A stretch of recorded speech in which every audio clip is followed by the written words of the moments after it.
હાય friend, જે દરકરી સુચવી નાખશે તો આજે હું સ્કૂલેથી આવીને મારા મમ્મી એટલી ધમારી ને હું તમને શું કહું ને અમે બે બહેનોએ મેચિંગ કપડાં પહેર્યા હતા અને ધમારી એટલે શું તે તમે કોમેન્ટમાં જણાવજો ફ્રેન્ડ્સ. અને આ છે ટ્રેન ગાડીના પાટા, અહીંયાથી હમણાં ટ્રેન જશે તો ચાલો આપણે જઈએ.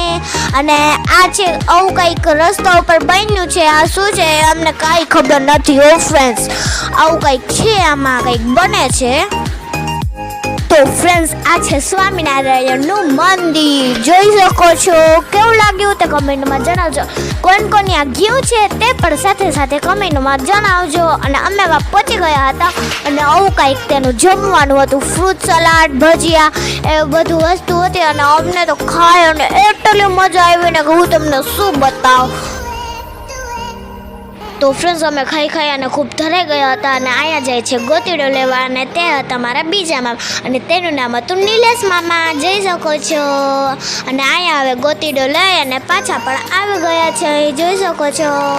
હવે અહીંયા ગોતીડો લે છે, જોઈ શકો છો આવી રીતના કાંઈક. અને આ છે જેના લગ્ન થાય છે તે મારા મામા અને તેનો અહીંયા પગ ભરે છે, જોઈ શકો છો. અને અહીંયા સરસ ઝાડવા, લપસિયા, હિંચકા ને એવું બધું હતું ફ્રેન્ડ્સ. સાચું કે અમને તો ખૂબ અહીંયા મજા આવી ગઈ હતી. તો ફ્રેન્ડ્સ અહીંયા ફૂલ અને સજાવટના પણ ઝાડવા હતા. અહીંયા એક મહાદેવનું મંદિર પણ સાથે હતું. અને આવા કંઈક ઝાડવા હતા. આ છે ડેકોરેશનનું ઝાડું. મારી ચેનલને લાઈક અને સબસ્ક્રાઈબ કરજો. બાય.